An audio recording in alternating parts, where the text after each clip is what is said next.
Number 3. You have the right to free speech, as long as you're not dumb enough to actually try it.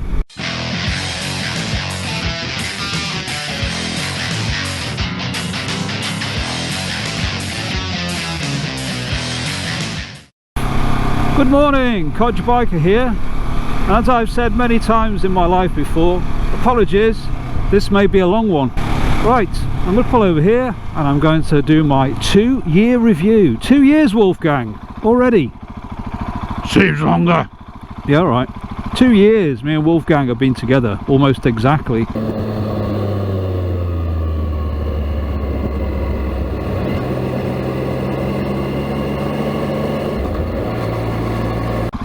So, during that time, I've learnt a lot about the old 690 Enduro R, a bike not for everybody, sorry Wolfgang, it's true, but a bike that it's won its way into my heart anyway. Okay, so where to start then? Well, there he is in the sunshine, bit dirty, but you know, he's meant to be used. Still bearing up well after 2 years, but I'd like to go with 1 or 2 things that I've discovered over that time, things that have changed to suit me. It's a bike you can adapt to your needs, but it's not cheap to do so, obviously. But it was great to have this bike during the many lockdowns we had over here during COVID. I actually got this bike during COVID and kept me a bit sane. Not fully sane, but partly sane. So when I got the bike, I discovered, not naturally, it's a very tall bike, but because it's very light, 150 kilograms dry, it's actually quite manageable, even for me. 5'10" in my boots. Everyone always asks how tall you are, as if that makes any difference. I'm 5'10" in my boots, with a bad hip. The bad hip makes the most difference.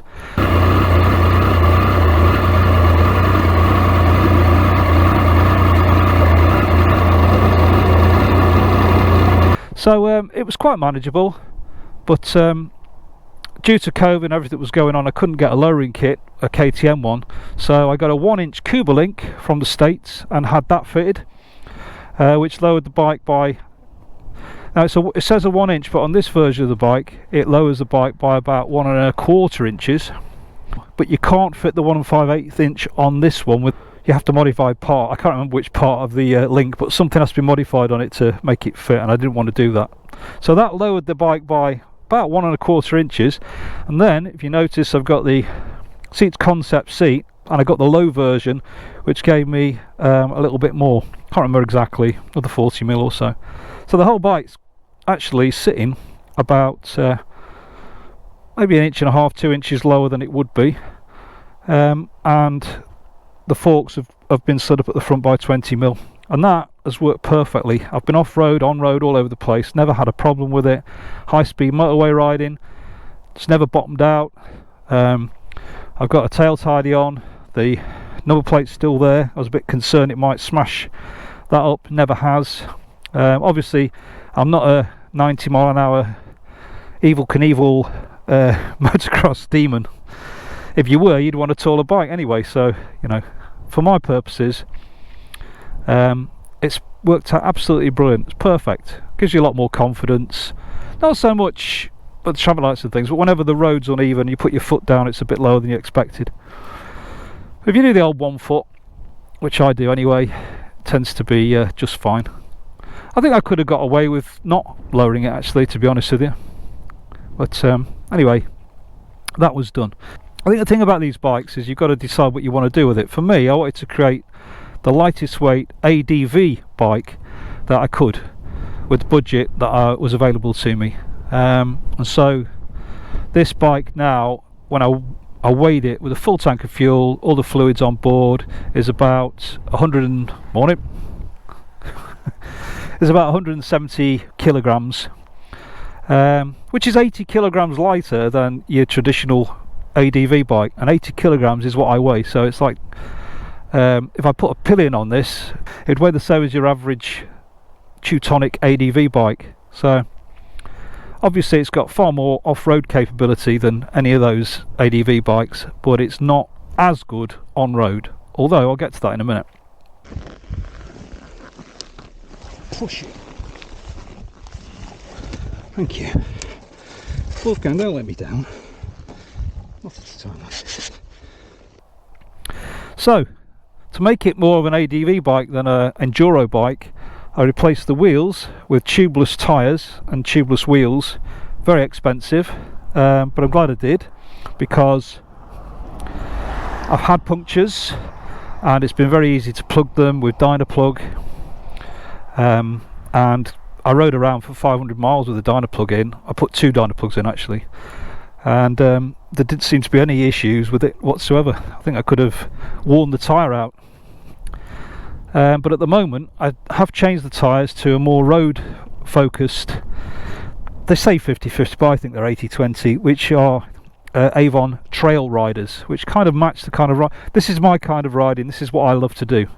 Country lanes, hopefully as far away from anybody as possible, no traffic. That's what I like. And you know, you get this sort of surface, and these tyres, as I say, 80-20 tyres, absolutely perfect. But they have the added benefit that they're very, very good in the rain on the road, and they're very good in the ice, frosty mornings, because they're dual compound, so they're softer at the sides and they do grip. They warm up quickly, and I've found them to be a very good tyre, not too expensive. They're not a specialist tyre. You're not going to be doing track days on them or anything like that, but for my kind of riding, as I say, which is this, they've proven to be perfect. As long as you get moving again, that's all that matters, he says.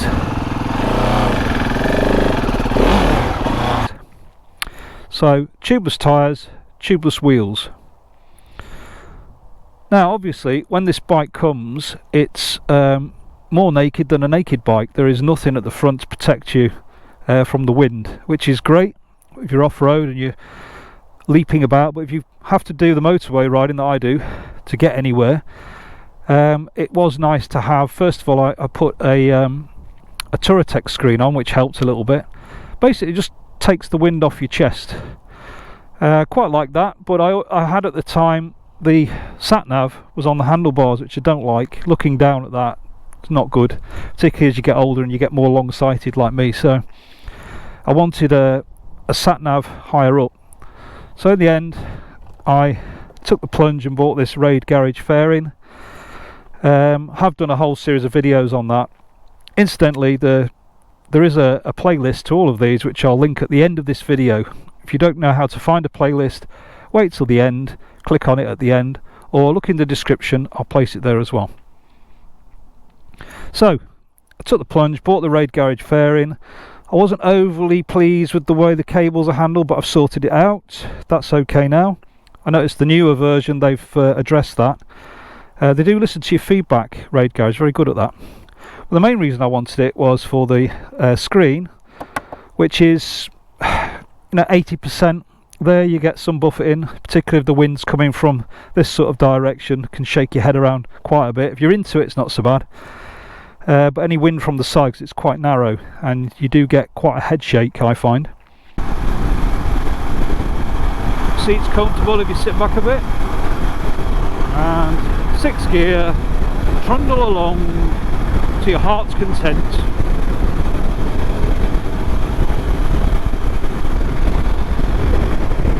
Actually fine on the motorway. Now this is sort of wind where it's coming just from over there to the right, which does shake your helmet about a bit, but keeps the wind off your chest, your shoulders, all that stuff you get on a naked bike. Not a problem on a naked bike if you lean forward, but this, you definitely sit up and beg, particularly with the bar risers. So yeah, angled winds, the screen doesn't do so good, but it's still a lot better than nothing. But I think it just sets the bike off as much as anything. It looks great. If you like that sort of Dakar-esque look, that's what you certainly get, and the panels match the rest of the bike. So I like that. I wouldn't have the bike without it now. So I had some reservations to begin with. but now I wouldn't have the bike without it, so that tells you what you need to know. The new one is carbon fibre, it's better cabling, and it also has what this one could have done with really, which is a damping on this bar, which I will get into later when I talk about vibrations. Yeah, so how's this Raid garage fairing held up over the last 18 months? Well, it's been fine, it's very strong. Because I've put my indicators on the bark busters, used bark buster indicators, it's very easy to take on and off. You don't have to worry about indicators getting in the way. But I cleaned it with some glass cleaner, I think, and I must have not cleaned it off, and it's marked it and it's permanently stained, so you have to be very careful with it. I don't know what this material is, it's quite strong, but it seems to be very susceptible to chemical damage. The lights are brilliant, get it? Brilliant. They're LED, and even on a bright sunny day like this you can see they're very bright, particularly the main beam. And you get your dip and I forgot what they're called, halo running lights, so I like those, very good. So it's expensive, but it comes with quite a lot of that stupid word, functionality. It's also a good place to put Wolfgang sticker. Free to talk. Anything else that you want to put on? I like the way the lights are up here, and I love the way I get to mount my sat nav and my 360 camera. Anything else on that?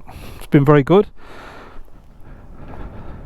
I've only dropped this bike twice, but no damage accrued to it whatsoever. They weren't really drops, it just fell over when I was in a tricky situation and fall over.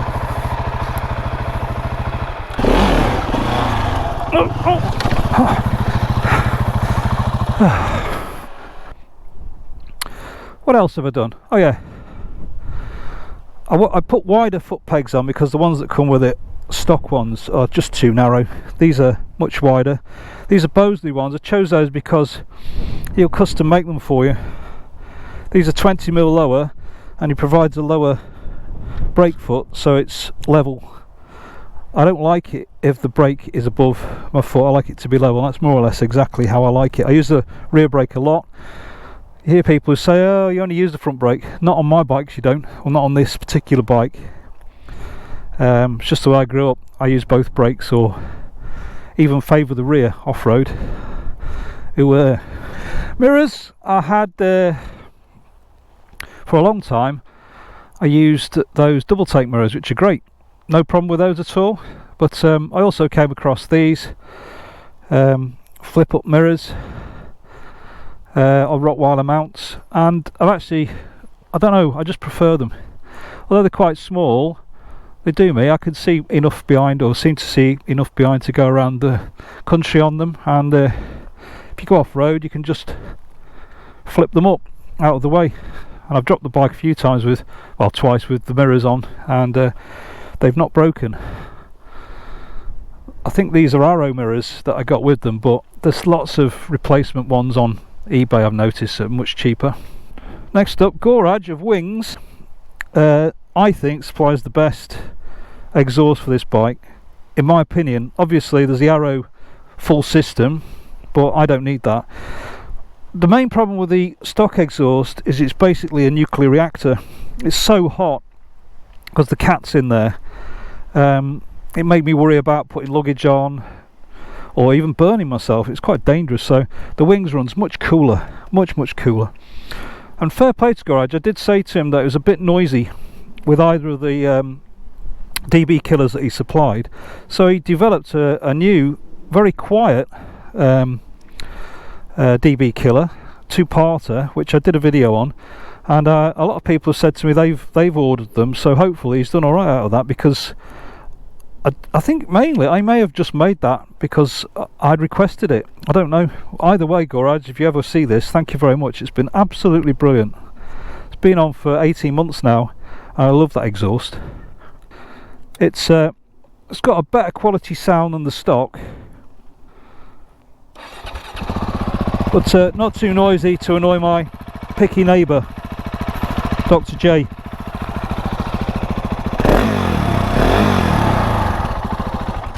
he didn't like the sound of it, but that's fantastic, I think.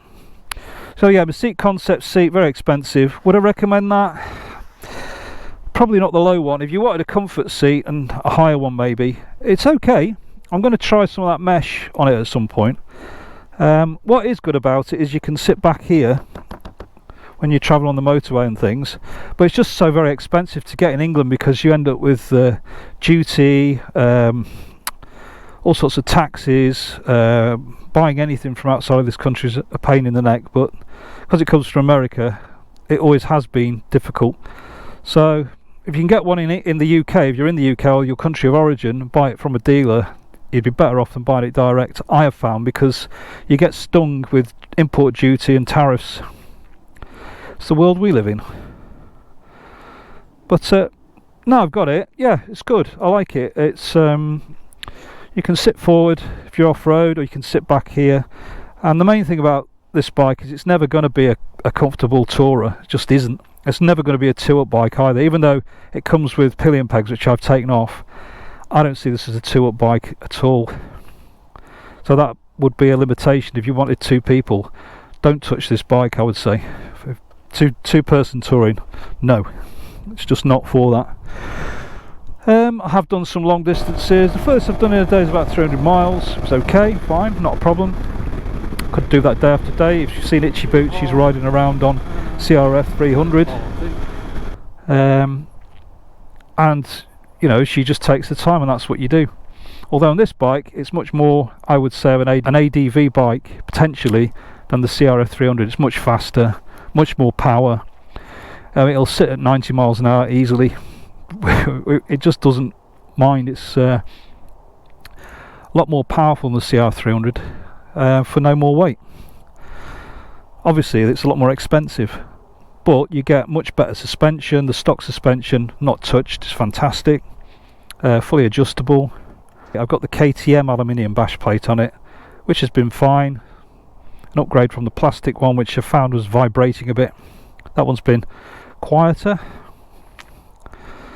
So all in all, it's a bike I love. Now on the back, Nicola from Perimoto, who's also a 690 ADV rider and does various other KTM bikes, check out his site. His carrier I've used since I had the bike. I had one on my 790L, absolutely fantastic, very adaptable. It's got an extension plate from Perimoto as well. I've got heel guards from Perimoto, and I can put on enough luggage to go away for a few days, just soft bags. Krieger works fantastic, absolutely brilliant. You probably can't see, but there are a couple of loops under there, probably won't show up, to attach the bags to. And this Lexteg back was 20 quid. It's been brilliant. It just works for what I need. It's got everything in it I need: puncture repair kits, cameras, etc. And I'll say 20 quid off the internet.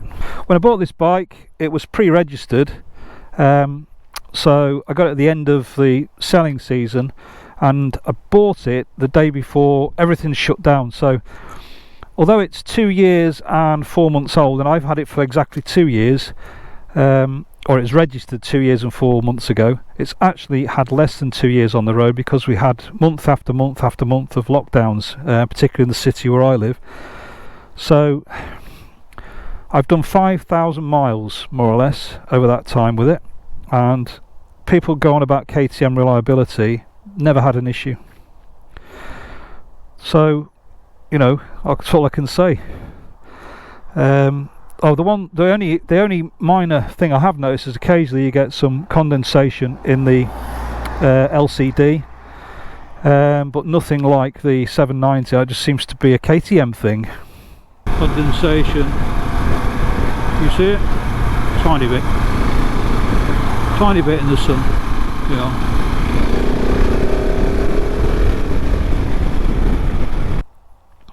On a cold day, if it's been outside, you see a little bit of condensation for a while. That's the only issue I've had with it, and that's not an issue really. It just tends to clear after an hour or so and doesn't come back, so it's much less of an issue than with 790. I tend to use my sat nav as a speedo anyway. Okay, well, there isn't a unicorn motorbike, but this I think is as close as you're going to get. It's got limited tech on it, but it's got very good ABS for off-road use. It's got traction control, 2 modes, or you can turn it all off, or you can get a dongle and have it all permanently off. I think I don't bother with that. I find the downhill ABS to be very good off-road. So I have to say that off-road ABS is brilliant.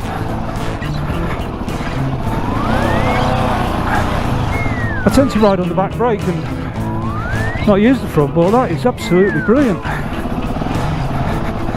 Wasn't slipping at all. Without the front ABS there, we've just carried on skidding. For me. Now the faults, the things I would change for me. I think the first gear is a bit too tall. I'd like it to be a bit lower. But I like the high 6 gear, so changing the sprockets isn't going to really work. It'd be nice if they'd put like a tractor gear on first gear. So if you're watching this KTM, just a thought. But you've got to remember it's an enduro bike. It's designed for people to rip rather than trundle like I do. So if you're ripping, it'd probably be fine. I've decided not to change the sprockets on it because, as I say, when I'm on the motorway, 6 gear is great. You can just trundle along between sort of 60 and 85 miles an hour, and it's just perfect, just purrs along. Except yeah, what really concerned me about this bike and why I'd never even considered it was because it's single cylinder, and in my experience single cylinder bikes tend to be full of vibrations. Of course a bike like this, which is tuned much higher because it's 60-70 horsepower, is more likely to be a thumper than the old thumpers. However, I've been pleasantly surprised really. It's got a balancer shaft, very smooth most of the time, but it's not perfect. There are resonances, I would say particularly between 70 and 80 miles an hour. If you sit on a motorway for several hours, I've got very sensitive hands, I end up with tingly fingers. It's the only time I do, and I found that the best thing to do with that is to vary your speed between sort of 65 and above, and relax your hands, no death grips, and then I'm fine. But it's something I have to consciously think about, and now it could just be me. I do have very sensitive hands, that's just why I am. I'm a sensitive soul, yes I am. But as I say, if it just changed between 65 and 20 miles above that, and just vary it a little bit, and loosen my hands, squeeze the tank, not that it's got a tank, but squeeze the seat a bit, relax your hands, and then I've been okay. But I have noticed it, so I thought I'd mention it. The other thing is quite a few vibrations through this bar onto this GPS, which vibrates quite a bit. You can see it perfectly, but it makes a noise and it's annoying. I noticed that the new Raid Garage fairing says that it's dampened on that bar. How good it is I don't know. I'm not going to upgrade it. I'm happy with what I've got, but it does vibrate through this bar at certain frequencies. Not all the time, it just depends. You hit a resonance. So rather than a vibrational bike, I think it's a bike with some resonances, if that makes any sense at all. Most of the time it's fine. Now you can see that I've got a Scott's off-road damper, which has been great. I've not had any wobbling, I've not had any issues. Somebody did ask me the other day whether I've ever had any issues with that. None at all. I have heard of that before from other people, particularly at speed, but that could also be because of the tyres. If you've got off-road tyres on, or worn tyres, or tyres that are pressured down for off-road, but when you're on the motorway, not enough air in them. Any combination of things, rim locks that are off balance. But with these wheels and these tyres and that damper, I've never had an issue at any speed. So that's all I can say to that one. I only fitted the damper because there was a mount for it, so it nagged away at me. I thought, oh, okay, I'll get one. So I've done a video on that. Had to modify a little bit to get it to work, but you see it's quite dirty. Works great. Adjustable. Yeah, you can see I've got a short side stand on it because when I put the Cuba link in and lowered the thing, it was too long. So I've got that one, which is a is it Planet 9 or something 9, and that's that's one of the issues with this bike. It's very difficult to get the side stand, the original side stand, or this one. It swings in such a big arc. If you're off a smooth surface like this, it always digs in and catches. I've also got the KTM plate on it, for obviously, so it doesn't sink in. Now, what's not been so successful, I did have Outback crash bars which mounted on the engine hanger. I've taken those off. I took them off because I thought, well, are they actually going to do anything? And because I knew I was going to have a summer of riding the roads more than off-road, I got them to protect this radiator, although there is actually protection built in, plastic protection. So I've always wondered hard about them. They're very good for holding the bike to check the oil, I will give them that. But when I took them off, I put them in the garage, fully intended to put them back on again in the winter. When I checked them, one of them appears to have cracked, which is odd because the bike's only been over twice and both times it landed on the bark busters.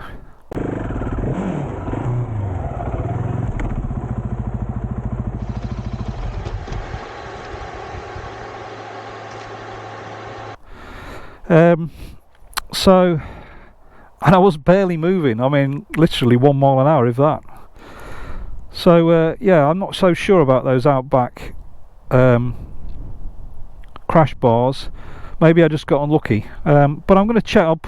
I'll insert a bit of video of what just to make sure that they are cracked. It's not an optical illusion. It could just be dirt, but I think they're actually cracked. So I don't know how well that will show, but there is actually a crack on the left hand side, one at the top. It's not an optical illusion. Possibly when it went over on the Wayfarer in Wales to the left. It's just cracked there. So they are cracked, they won't be going back on. Yeah, so things it lacks, it doesn't have a rev counter, doesn't have a gear indicator, but I grew up with bikes, I never had those anyway. I just use my ears, so it's never been an issue. But it's very limited on what you can see on the display. Basically, I set the trip whenever I feel it. The bike will do, well, the fuel light comes on almost always at 170 miles. So I reckon you could do 200 miles before you'd run out. You'd be pushing it, but that's what you could do on a motorway, say, or on a road, not off-road. So I tend to just set the trip, fill it up, and when it gets to about 150 miles, go back to the garage and fill it up again, reset the trip. Another thing to look out for is there was a recall on these bikes. At last, people have been saying for years that the supplied clutch slave cylinder, which is in there, was faulty, and KTM seem to have ignored it like they tend to do a fault. But last year they did a recall and have replaced them. Now I didn't replace mine because I've got a I'd already done it. As soon as I got the bike I was aware of the issue, so I bought one and installed that. So I can't remember the make of it, but I'll put it on this. There's a video about it anyway. It's been fine ever since, not had a problem with it. 2 years on, it's never failed me, touch wood. So that was a known issue. So what I would say is if you get one of these bikes, check that it's had the slave cylinder replaced, because it's a recall job. I think the bikes after this one, 2021, 2022, have got the new one on it. Don't quote me on it, but I think they have. It's one's before 2021. This is a 2020 bike, and I had to change it myself. And it never failed, but when I checked it, it was on its way out. It didn't look to me like it would have lasted much longer. If that clutch goes in the middle of nowhere while you're walking, even though it's got a quick shifter and blipper built in, which is great, works quite well, it's difficult to set off without a clutch. It's also a city bike, believe it or not, because it's tall and narrow. You can see over all the traffic, you can filter to your heart's content, which is one of the reasons why I took the bars off, although they weren't wide enough to interfere. It's a great city bike, and so powerful that, you know, you ain't going to be left behind at the traffic light Grand Prix, which of course would be irresponsible. Although I've only done limited research, of course. So all in all, its greatest strength is it's a do-it-all bike. but its greatest weakness is it's a do-it-all bike. If you've got two people who want to go touring, no, that's not the bike for you. And it's fairly refined, but you know, also a little bit rough around the edges in terms of resonances and vibrations and things. Not as bad as you'd think, but it's no 1250 GS or 4-cylinder bike. So all in all, Wolfgang, we've been together for 2 years. Will we make 3? There's the question. I think what's in Wolfgang's favour of him staying with me is, one, I've spent a lot of time on this, particularly during the lockdown, getting it how I want, and he is perfect for me, not for everybody, but for me. But also due to the financial constraints which are about to be placed on me, which I won't go into, I may not be able to afford another bike in the next 3 or 4 years. So hopefully, or maybe, he will stay with me. We'll see. Depends on Honda. That's all I can say, doesn't it? What do you think to that, Wolfgang? I don't like Honda. Well, unfortunately, I do.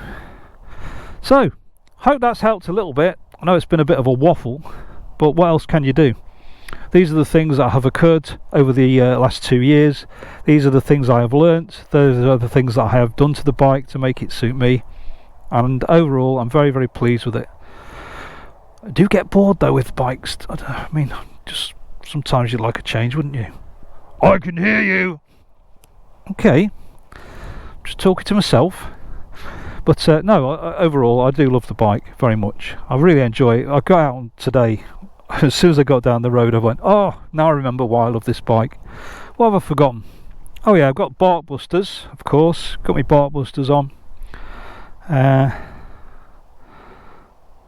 yeah, do remember that there is a playlist for all of the things, the changes that I've made, and I'll put it in the description, and it's also on a link at the end. So on that note, Codger Biker is out and about